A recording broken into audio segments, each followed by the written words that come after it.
주택은 기준으로 삼을 만한 거를 아무리 찾아봐도 없어요.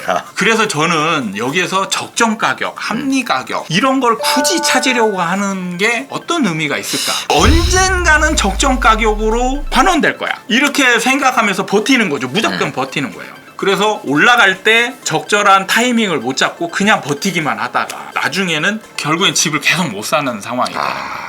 일단은 부동산 투자를 해갖고 돈 벌 사람들은 이미 다 벌었다. 네, 당연히 이제 벌었고 무주택자에게 이제 제대로 된 집 한 채 마련하는 기회가 와야 되지 않냐. 네. 이게 이제 빠르면은 뭐 올해 내년 이렇게 네. 올 수 있는 걸 기대해 볼 수 있겠냐. 뭐 이런 것도 좀. 저는 좀 주식의 영향? 주식 같은 경우 좀 약간 빨리 움직이잖아요. 네네네. 벌써 지금 뭐 주식 시장이 폭락했다고 하는데 지금 이 녹화하는 시점만 해도 삼성전자, 뭐 네네네. 네이버, 다시 또 오르죠. 지금 다시 지금 거의 폭등 가깝게 지금 다시 오르고 있는 중이잖아요. 그러니까 굉장히 주식 시장 같은 게 짧단 말이에요. 네네네. 근데 부동산은 짧지 않아요. 거예요. 1년 후, 2년 후에도 아직 본격적인 하락장이 안 온 거예요.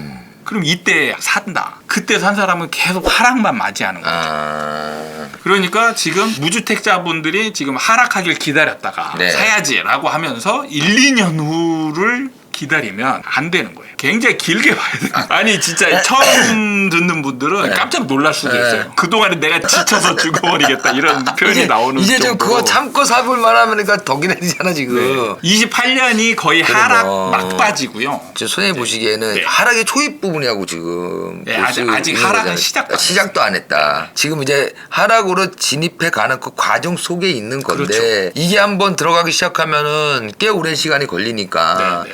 2028년으로 잡아도 지금으로부터 한 6년이잖아요. 네. 이제 그때부터 조금씩 사놓으면은 가능하다. 좀 천천히 아주 급할 거 없다. 정말 기다리다 지쳐서 살 수 있을 정도로 기다리셔도 충분하다. 급할 게 없다. 네네. 그러니까 내년이나 내후년을 보시는 분은 주식으로 치자면 삼성전자 96,000원 찍고 8만 한 9,000원 정도 됐을 때 야 많이 떨어졌으니까 이때 사도 돼.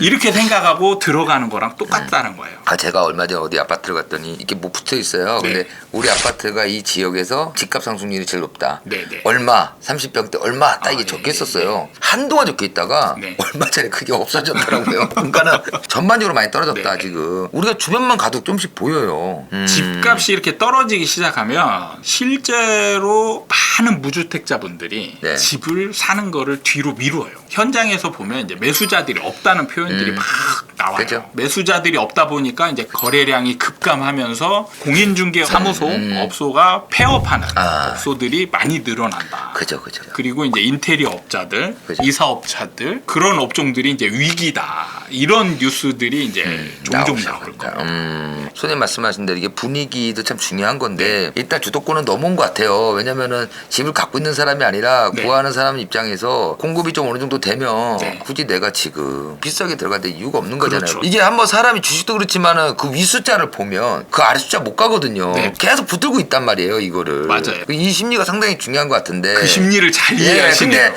사람들이 안 사거든요. 네, 네. 죽었다 깨도 이 사람들도 바보가 아니니까. 그렇죠. 거래 절벽에도 이제 아파트 매매값은 이제 오르는데 인천, 세종, 대구, 대전 네. 이 네 곳만 일단은 하락을 보였다고 하던데 네, 네. 특히 지난해 그 인천이 좀 많이 상승을 예, 했었죠. 했었는데 지금 전세값 기준으로 보면 6개월째 하락하고 네, 네. 있다고 하더라고요. 특히 송도 같은 데는 이제 집값이 가장 크게 하락했다는데 이게 이제 점점 버블이 해소되는 전초라고 보면 되는 건가 아니면 이거는 일시적이라고 어떻게 봐야 되나? 하락으로 가는 일종의 전초전. 어차피 수도권부터 이렇게 들어올 테니까. 그렇죠. 그러니까 이게 한꺼번에 막 다 이제 하락합시다 이렇게 해서 딱 떨어지는 게 아니고 이슈가 있는 지역별로 이제 하나둘씩 떨어지는 지역들이 생기고 그게 떨어지고 있으면 이제 그와 인접한 지역들이 또 떨어지는 데들이 생기고 그런 지역이 늘어나면 버티던 지역까지 다 떨어지게 돼요. 이게 이제 기간의 차이는 있는데 네. 떨어지는 폭은 거의 비슷해요. 그러니까 서울도 늦게 떨어지고 뭐 일찍 올라가긴 하는데 떨어진 폭을 고점 대비 떨어진 저점 계산해 보면 거의 한 40% 가까이 되거든요. 비슷비슷해요. 떨어지는 폭. 근데 이번에 대구 대전 같은 경우에는 또 투기 과일 지구에서 조정 대상 지역으로 또 이제 바뀌었단 말이에요. 네네. 예예. 이렇게 규제 해제에 대한 또 기대감이 또 있을 수도 있지 않나. 네네. 예예예. 많은 분들이 이제 그렇게 생각할 수 있어요. 근데 제가 항상 시장 분위기가 훨씬 더 중요하다라고 얘기를 했어요. 예를 들면 지금 세종이 빠졌거든요. 네네네네. 근데 대표적으로 하락한 도시를 꼽자면 네네네. 대구하고 세종이에요. 근데 정부는 규제 지역을 해제해 주는데 대구는 해제를 해줬는데 세종은 놔뒀어요. 그 차이가 있는 게 지금 대구는 미분양이 많이 생겼고 늘어나고 있는 추세예요. 세종은 지금 미분양이 하나도 없습니다. 제가 이제 하락장에서 가장 큰 역할을 하는 게 미분양이라고 제가 말씀을 드리거든요. 이걸 좀 잘못 오해하시는 분들이 미분양이 없으면 하락을 안 한다 이렇게 이제 오해하실 수 있는데 그런 건 아니고요. 미분양이 없어도 하락은 해요. 왜냐하면 지금도 미분양이 없는 서울 지역도 지금 어느 정도 네네네. 하락의 분위기로 넘어갔고 이 하락 분위기를 유지하거나 아니면 더 하락할 수 있는 그 강한 힘을 만드는 게 바로 미분양이라는. 그럼 왜 이런 얘기를 하느냐? 지금 정부가 규제 지역을 해제할까 말까 고민을 할 때 세종과 대구를 아마 염두에 뒀을 겁니다. 네네. 그리고 세종을 해제하지 않은 이유에 세종은 아직 분양 경쟁률이 높기 때문에 이렇게 얘기를 했어요. 미분양이 없는 지역이기 때문에 규제 지역을 해제를 하잖아요. 그러면 바로 상승할 수 있어요. 대구에 이제 아파트 시장에 어떤 현상이 생겼냐면 규제 지역을 해제하니까 네. 집을 가진 사람들이 이제 떨어지고 있으니까 네네네. 싸게 내놨을 거 아니에요. 많이. 네네. 그거를 많은 사람들이 매물을 걷어들였어요. 그 다음에 수요자들이 집을 안 샀어요. 근데 투자자들이 대구로 막 내려가고 있어요. 규제가 풀리자마자. 이 상황만 보면 딱 올라갈 수 있는 상황이에요. 올라갈 수 있는데 이거를 막아주는 게 뭐냐면 바로 미분양이에요. 미분양이 해소가 되지 않으면 사람들의 매수자 입장에서는 일반 아파트하고 새 아파트하고 비교하면 새 아파트가 더 그죠. 좋잖아요. 근데 새 아파트가 안 팔리고 있다는 게 미분양인 거죠. 그러니까 일반 아파트를 매물을 막 걷어들이고 버티려고 딱 하는데 투자자들은 가서 일반 아파트를 사는 게 아니고 미분양을 사거든요. 미분양을 사는데 사도 얘가 해소가 안 돼. 그러면 이 시장은 하락장에서 벗어날 수 없어요. 없죠. 근데 세종 같은 경우를 예를 들면 만약에 규제 지역이 딱 해제되잖아요. 네네. 그러면 집주인들이 매물을 걷어들이고 호가를 올려버립니다. 그리고 투자자들이 막 내려가서 사야 되잖아요. 근데 사야 될 게 미분양이 없잖아요. 그럼 뭐 해야 돼요? 구축 아파트를 그쵸, 사야죠. 맞죠. 기존에 있던 아파트들을 하나둘씩 사게 되면 점점 올라가는 그래프 실거래가가 찍힐 거란 말이죠. 제가 이제 질문에서는 세종을 빼먹었지만 네. 대구 대전 세종을 같이 봤을 때 네. 그 비교를 한번 해봐야 된다는 거잖아요. 그렇죠. 그러니까 대구 대전에서 단순히 조정 지역으로 바뀌었다고 해서 네. 몰리겠는 사람들 네. 또 올라가겠네 이건 이제 단순 논리인 거고 그렇죠. 거기에 핵심이 미분양이 있다라는 거. 네, 시장에서 이 투자자들의 행동과 하려고 하는 사람들의 행동이 시장으로 바로 연결이 될 거냐, 다른 요인이 막는 역할을 할 거냐 이런 것들을 잘 분석을 해야 되는데 그 역할을 해주는 게 바로 미분양이라는 거예요. 이게 하락의 추세고 이제 하락 시장이라고 생각이 한다면 네. 조정이 풀렸다고 해서 네. 굳이 지금 이 시점에 그걸 또 투자해야 될 이유도 없는 거잖아요. 그게 이제 미분양이 없으면 바뀔 수 있어요. 아 바뀔 수가 있다. 근데 결국 미분양이 많이 생겼다라는 거는 그런 분위기가 감지되고 있다는 네네. 거잖아요. 그런 분위기로 막 가고 있는 거죠. 미분양이 생기면 살까 말까 고민하는 거를 아예 안 사는 쪽으로 마음을 먹어버리게 되고 그래. 그러니까 지금 서울 수도권의 시장은 안 사고 있지만 네. 이 사고자 하는 수요자들은 네. 지금 굉장히 고민하고 있는 중이에요. 그쵸. 살까 말까 하는데 정말 급하지 않으니까 지금 버티고 있는 거지. 상승 요인이 딱 생기면 바로 사는 쫓아가는 사람들이 지금 대기하고 있는 중이에요.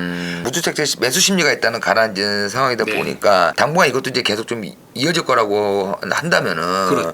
이런 조정 기간 동안 집값은 네. 이게 적정 집값이라는 게 어떤 가격인지는 제가 잘 모르겠지만 네. 합리적인 가격으로 돌아갈 수 있겠는가. 논란이 많은 네네.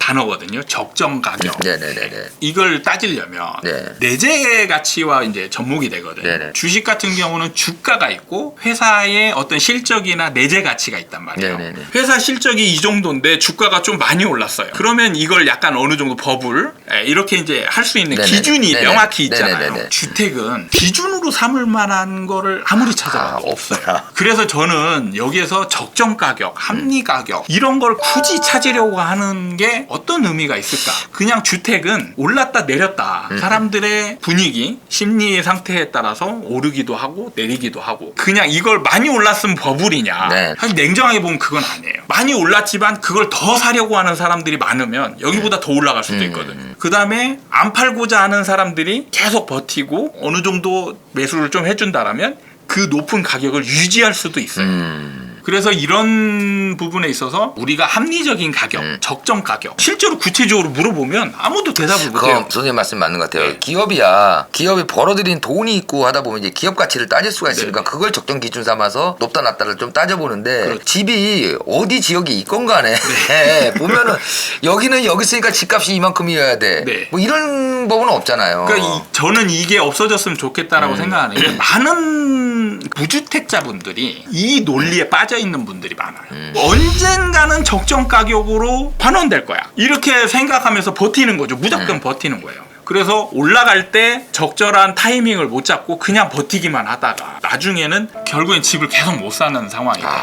그래서 이런 논리를 자꾸 누가 심었는지 모르겠지만 어쨌든 계속 적정 가격 버블 이런 논리를 계속 펴는데 성립이 안 되는 거예요. 주식하고 비트코인을 비교해보면 비트코인은 적정 가격이라는 게 없어요. 네네. 기준이 없잖아요. 그 기술을 가지고 적정 가격을 따지는 분들도 많은데 그 기술이 가치가 얼마나 되냐고요. 0원이 될 수도 있고 100만 달러가 될 수도 있는 거예요. 그러니까 그 기준이라는 게 적정 가격이라는 건 기준이 있어야 돼요. 기준이 없으면 그냥 오르락 내리락 하는 가격인 겁니다. 좀 인구 쪽으로 넘어가 보면 어찌됐건 지금 인구가 계속 줄고 있잖아요. 그렇죠. 네. 근데 지금 뭐 부동산의 문제가 다 전부 이제 공급 문제로만 이제 보다 보니까 네. 인구가 줄어들면은 결국에는 부동산 시장도 하락이 되지 않겠느냐. 네. 이것도 단순하게 그렇게 보는 측면이 좀 많이 있던데 네. 어떤가요? 이거는 좀 제가 봤을 때는 합리적인 것 같은데. 지금은 일단 하락장이 이제 네네. 시작됐기 때문에 네네. 제가 장담을 하는데 네. 인구 감소론이 가장 크게 영향을 줄 겁니다. 약간 반론적인 측면이 있었던 게 세대론이라는 게 있어요. 네네네네. 인구는 줄고 있는데 네네네. 세대 수는 늘어났다. 네네네. 실제 통계로 보면 인구가 줄고 있는 도시들도 세대 수는 다 늘어났어요. 그걸로 집값 상승을 얘기하는 분들도 많았는데 제가 장담하는데 이제 세대 수도 줄어들 겁니다. 그러면 인구도 감소하고 세대 수도 줄어들고 그러면 부동산 하락론을 뒷받침하기에 아주 좋은 논리죠. 지금 정부가 이제 계속 출산율을 높이기 위해서 노력하는데 제가 볼 때는 그게 거의 효과가 없을 가능성이 높아요. 2030년 2040년 정도 돼도 계속 줄고 있을 거다. 그러면 이제 여기서 문제가 뭐냐? 계속 하락할 거냐? 저는 그렇지 않다. 그렇진 않다.